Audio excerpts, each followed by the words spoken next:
Hej, det er Jakob fra Matis. Nu var det jo ikke længe, før det bliver efterår, og bådene de skal op af vandet. Og der er jo selvfølgelig altid nogle både, der trænger til at blive ordnet med noget bundmaling, og der skal noget bundmaling af. Og der sidder I jo gerne i nogle overvejelser om, skal vi slibe det af? Skal vi bruge en højtryksrenser? Skal vi... nu kommer det, at vi sandblæser. Og det er sådan en service, som jeg yder. Det er at enten sandblæse bunden af din båd, eller sodablæse bunden af din båd. Soda er det samme som bagepulver, det er helt neutralt for miljøet. Og sandblæse kan man også ved at dække lidt af.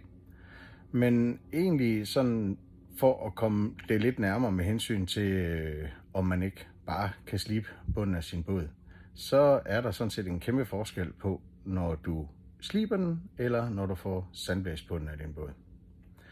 Typisk er det sådan, at man cirka hver 5.-6. år burde sådan set rense sin båd, bunden af båden, helt i bund, hvor man simpelthen tager bundmaling og primeren af, for at simpelthen se, hvordan båden den har. Det kan være, at man har været på en sten, det kan være, at man trækker sin båd en lille smule op, det kan være, at man har fået en skade ved at sejle ind i noget andet, eller der kan ligge noget ude i vandet, noget træ eller et eller andet, som har givet en revne eller en ris eller noget i bunden af båden. Og det, der typisk sker, det er, at hvis man sliber bunden af sin båd, så sliber man sådan set det materiale sådan lidt ind, og man får ikke løsnet de ting, som sidder løst indenunder. For eksempel i gelcoaten kan der være nogle små lommer.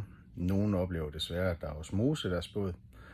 Og det, der så er forskellen ved, når man sandblæser, det vil sige, at det simpelthen går ind og rammer overfladen af din båd. Og hvis der er noget, der sidder løst, jamen så vil det være sådan nogle små runde huller, jeg viser jer et billede af. Som I kan se på billedet, så er der nogle små runde huller i bunden af båden her. Og det er simpelthen fordi, der har været noget materiale, der har siddet løst. Og det fanger man simpelthen ikke ved kun at slibe bunden af båden. Der presser man det nærmest en lille smule ind i båden, og finder egentlig aldrig de steder, hvor der er små revner og sprækker nede i ens gelcoat. Så det er til en kæmpe fordel at få blæst båden, hvor man ligesom, når man rammer overfladen, jamen så hvis der er noget, der sidder løst, jamen så åbner det ligesom det lille hul, der er der. Og når jeg blæser det, så gør jeg det også med vand, samtidig med at jeg blæser med sand.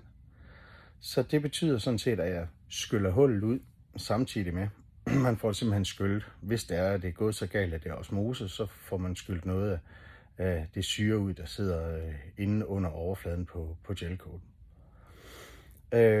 Når den så er renset eller sandblæst, så er man egentlig så langt, at man bare lige skal lidt vaske det sand af, der kunne være tilbage nede i bunden af båden. Men ellers så har bunden fuldstændig den rohed og overflade, den skal have, til at du kan genbehandle den og starte med at prime igen, og selvfølgelig slutte af med bundmaling. Når du, hvis du er så uheldig, at der er nogle små huller dernede, jamen så er det sådan set så nemt, at når man har vasket bunden af båden og lader den tørre op, jamen så kan man spartle de her små huller, og det kan man gøre sådan set med det samme, fordi resten af bunden er simpelthen så glat, at den er lige til at spartle på. Så man skal ikke til at ligesom grave de her små huller ud, eller på anden vis bruge tung maskineri til det. Så du kan sådan set direkte på, få det spartlet op med noget togkomponent, og så give det en let slibning, alt efter hvor dygtig du er til at spartle. Så på den måde er du meget hurtigere færdig, og du får også et meget bedre resultat. Og det er grunden til, at man sandblæser sin båd, i stedet for at man sliber bunden af båden. Håber det giver mening, og jeg håber I får godt efterår med jeres båd og får ordnet det sidste. Tak for i dag.